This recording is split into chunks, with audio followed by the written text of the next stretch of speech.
Some tips for Valentine's Day for the men. There's quite a bit, and I feel like this video would become way too long, right?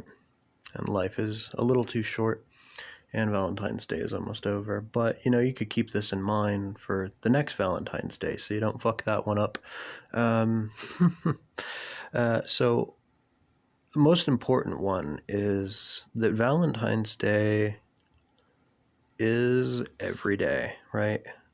I think about my love, and whenever, like we had a bad day the other day, we're arguing, all of that,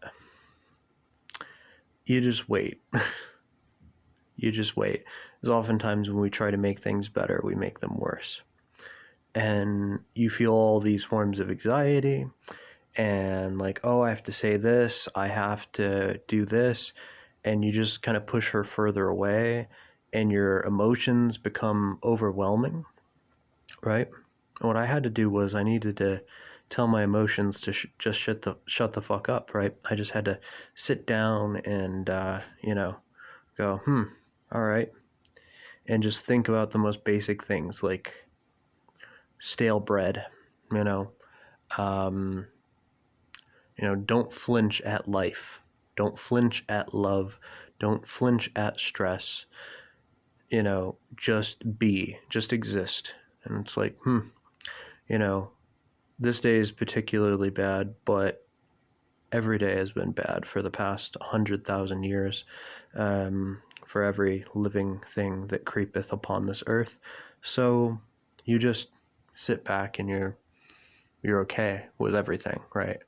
It doesn't matter because you're above your emotions. Your sorrows, your worries, those don't exist. They only exist inside your head, right? And what you have is something that you need to build, that you need to be strong about, right?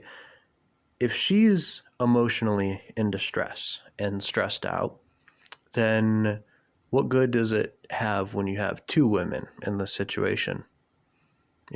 How is that going to make things better for her? If anything, that's going to stress her out worse, right? Because it's bad enough she has to contend with her own emotions. She has to contend with your emotions. That just makes things really not quite good, right? So you need to be the stoic one. You need to be the one that, when the fire is calmed down within her, she sees that even when things were bad between you and her, you are more or less in the same state of being, and she'll just fall into your arms and melt. You need to be the strong one, right? It's not to say that you suppress it, you pretend you don't have emotions, it's not, none of that, but you internalize them, you sit with them, and you remain stoic. You remain like a bedrock foundation, because if she internalizes that, when what is bad in the situation is over, she's going to see that no matter what situation you're both in, you're more or less consistent. You're more or less who you are, and it doesn't change like the oceans, right?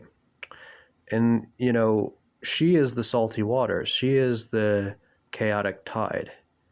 And she's also the beauty, the serenity, the horizon, She's where the sun sets, where you look every single day. You have to be her shore. Sure, the sand constantly shifts. Sure, your emotions shift, but the landscape is always there. It's get two waves to crash into each other, and you have you have that one book, what is it, The Greatest Storm, right? However, give it somewhere to crash, and the water eventually settles down, right? The amount of times I've had women hit me, and there's this violent part of me that is really, really dark, malicious, and I just kind of sit there and I'm like, well, if she feels the need to hit me, clearly she's in a worser situation than me. It's like we're meant to fight, kill, and die. So if she needs to let that out, I mean, you have to also think the way women are conditioned. They constantly looking over their shoulders. They're constantly worried, and they mask it with a face of optimism, unless they're British women. Oh, I love British women. So when that facade, when that masquerade women have come to define themselves by slips, you're there. So they can put it back on if they feel like that. But you need to also make her feel as if, regardless of whether or not she's wearing that mask, you're still you, that she doesn't really need to try. She has tried for everyone her whole life. Her mother, her father, her friends, her society. If you just remain that one that just doesn't react, not that you don't care, but you're not bound by your emotions. You're not bound by weakness or fear. You feel it all. It crashes down on you. It threatens to rip you apart from the inside out. And yet you just sit there and you breathe and you look at the sky and you don't weaken, right? You endure. And, if you can reach that point, then there is the benefit of, having her feel as if she doesn't have to try around you. That'll give her a form of freedom that she hadn't felt in her entire life, and if that's a freedom only you offer her, well, that's something. That's more than anyone could expect, especially her. You gotta think about it like this, if you're a good socialist man like me, if you're a proper socialist, right, not one of those poppycock conservatives or liberals, if you're a good, righteous socialist man, that is against capitalism, right? Here's another tip for you. Capitalism, in my opinion, isn't this traditional definition of free markets and private ownership. It's when the world revolves around capital, right? Whereas the opposite, anti-capitalism, is when capital revolves around the world. So, a simple, more fascistic definition of capitalism, but one that I think is more honest, right? And a woman's beauty is sacred. It's something she's born with and develops over time. And our ancestors knew this. We painted it. We celebrated it. But over time, you got to think, what is the threat to capitalism? The threat is when you could be born with something that is sacred. What is sacred is free. What is without price, because it's priceless. And what's priceless? Her face, right? So capitalism seeks to dismantle her, dismantle the woman. Capitalism seeks to make the woman doubt her own beauty. She's not good enough the way she is. All these other celebrities, all these other women, all these women on the billboards, they're icons. The women they watch in TV shows, they all wear makeup, right? They all have money, right? And since we've come to value money over our family, right? Money's ultimately important. So these women with all the money, they cover their natural face. And they see all these depictions of men that only like women in pretty makeup, right? So they wear the makeup. They wear all these accessories. They shave. They spend money to nick themselves on razors. And they try and they burn themselves out more often than not. And they never quite feel good enough just the way they are, right? So, again, that whole not having to try around you kind of thing, right? We're not good as men with subtlety, with, looking at things that, women notice that we don't. You have to catch her off guard because, when you're dating her, right, she expects you to compliment her when she looks pretty, not when she's wearing, sweatpants or whatever it is, when she doesn't have makeup on, And here's how you can kind of rewire that programming that's been corrupted in her brain. Pay attention, catch her off guard. She's going to try to sneak away from you to make herself more presentable, to wear that that mask, right? So she can be what she thinks you love.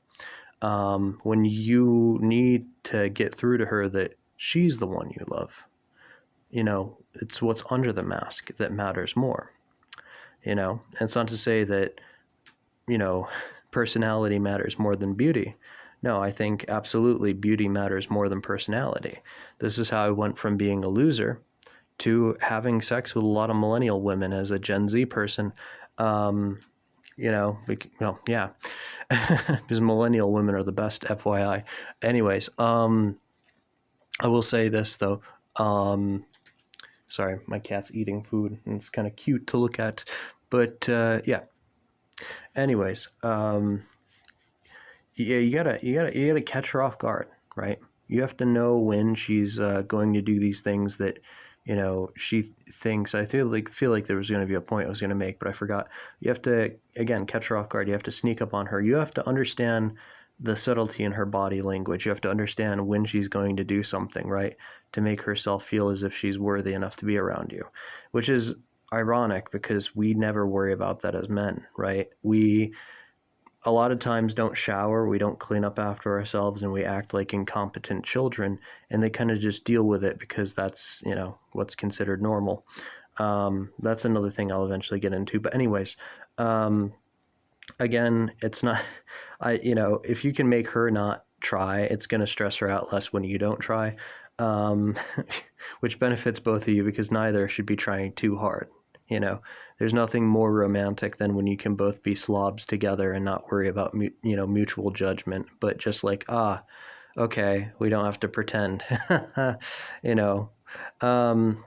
but yeah, anyways, basically, when you see her without makeup, when you see her in instances, oh yeah, now I remember what I was going to say, when she basically, because she expects you to compliment her when she does certain things, you're just used to only complimenting her when she does those things, right? So anyways, don't compliment her when she wears makeup. Don't compliment her when she does just dumb stuff that makes her look like a clown. Always catch her off guard, compliment her, and be obsessed with her, right? Think the way Gomez Addams treats Morticia Addams, right? Just say things like, I love you so much I could just devour you, right? Or say that she's your little treasure, things like that. Make her feel like you're obsessed with her, but not in a stalker way, which a lot of men, because we don't tend to understand nuance, can fuck that up easily, and that can turn into a horror scenario. Not possessiveness, not like, I'm going to make her feel loved by telling her that she can't see her friends. No, just like, this is going to sound so strange. Treat her like chocolate, right? Treat her like chocolate, like she is the golden ticket found in the Wonka bar, before she puts the wrappers on, just the chocolate the way it is, before she thinks I need to put, the Willy Wonka wrapper around me so I can be pretty and presentable. Just love the chocolate. You're not here for the wrapper, you're here for the chocolate, and you could just devour her, right? Now, you can manifest that in whatever witty way you want, but the vibe, the feeling is still there. It's very important that you do such a thing. It's very important. Make her feel consumed by you. Not overwhelmed, but consumed. Like you're thirsty. You've been in the desert for, many weeks. You're dehydrated, and you come across her, and she's an absolute fucking oasis. Everything about her hair, her eyes, the things that about her that she doesn't even care about, that she doesn't even realize, right? Her earlobe, everything, her neck, just the slight glint in her irises, just those little things that you'd never notice, little beauty marks, just, make her feel loved. She has a scar, whatever, like put emphasis on those parts of her that she might cover up, but she's ashamed. She has maybe stretch marks from childbirth, like nibble on her stomach, everything about herself that she thinks that, is not lovely, make her feel loved, make her feel subsumed in love. Just be obsessed with her, play with her hair, just shit that, you might think is stupid, but is really, really important, right?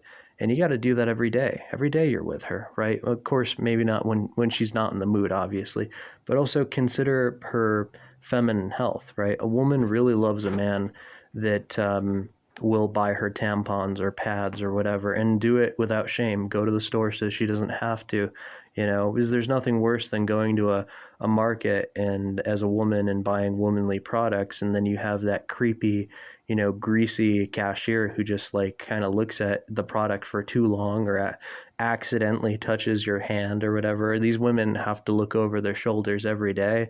It's just like take the hassle off of her existence and, make her feel consumed by your obsession. It's very important, right? Make her feel like she doesn't have to shave her legs around you, make it so she can just like not be so tense all the time, right? Sure, it helps to act like a predator and like something stalking its prey, but don't literally sink your fangs into her unless she's into that. But there is subtlety, right? Make her feel like, it's okay. Like just it's okay. All of the things she thinks about every day that she masks through talking about her friends or whatever subjects that you can't even relate to her on, or just whatever hobby she likes, just like make her realize that whatever how she could act when she's alone, she can act around you, right? Because a lot of guys don't realize this. Women have a particular way in which they feel safe, in which they feel happy, healthy, and just relaxed when they're alone, right? And a lot of the times when they end up with someone that they've been with for years, they never act like themselves, because they're no longer in private. There's a lot of times when women are glad that their husband is going out with the friends or whatever it is, because, if you don't understand that nuance, she's never going to feel like herself around you, right? Even if she loves you and she's willing to endure that uncomfortable feeling, but just make it apparent that she doesn't have to endure anything other than being the way she is around you, and that's why you're there, right? If you can get past that, that is probably one of the most important things you could do. It's worth its weight in gold. That's very important, right? So, and it's to say that Valentine's Day should be every day, right? And if you're already a man that's like that, well, God bless you. But now it's on Valentine's Day, and this is one of the best ones I can think of, right? Basically throw her off guard, right? There are a bunch of things that she would worry, right? If you have split responsibilities or you're a man child and she does all the responsibilities in which she could do so much better than you. But anyways, you have split responsibilities that you mutually agree upon, or, she might do all the stuff, but you do like really big, important, monumental task that women shouldn't have to worry about. And that's how you do things with her, whatever it is. Whether it's split or whatever, there are a bunch of things that she usually has to worry about. Not even just chores specifically, just weird little tasks, that she subconsciously is used to. Things need to be a particular way for her or the house or whatever, or something that she needs to get taken care of, like scheduling something or organizing some piles of paper that are relevant to whatever she does. Wake up like 4 or 5 hours before she does, kind of sneak around the house scandalously and just do all of that, and then, bring her food in bed, right? Think about what she likes. And if she likes something from, that's just cheap bullshit, right? Just get her something from McDonald's. If she really likes McDonald's, if she's trashy like you are, But because here's the thing, like there's two trains of thought. Both of them are equally valid, and it really depends on the woman. Some women really like the idea of you putting your soul into what you make her. But also, if you're not the kind of person that does that to her every day, there's kind of like this feeling of like, I can enjoy this now, but I have to wait once a year for him to act like this. I almost don't want to eat it. So if you're already the kind of guy that like does these things sporadically, randomly for her, then it probably will be easier for her to accept it because, this will probably happen at some point tomorrow or a week from now, So that's important. But oftentimes, like, yeah, there's some women that, even if the food isn't that good, are like, eh, yeah, like they're like, oh, this is so sweet, this is wonderful, thank you, I love you, sweetheart. But also then there's the other train of thought of like, well, he's really bad at cooking. I do kind of all the cooking, and I really like Starbucks, and I usually drive out to go to Starbucks. And it's like, why couldn't he have like gotten me something from Starbucks? Of course, because of the way women are conditioned, she's not going to say that to you unless you're actually really close and she can be herself around you. But if you're following that other kind of train of thought, like go out and get it like a little, before she wakes up, sneak in the house. Or if you want to pull a little joke on her, make her intentionally bad food, and she's like, thanks, dear. And then you're like, no, I'm just fucking with you. And then you pull out the actual food that's good, that's something that she would have want. So you can also, that's a good way to get to her heart, because she can already tell that you're kind of reading her mind, right? That you know her so well, that you know that she's going to, like, how she's going to react to things in disappointment.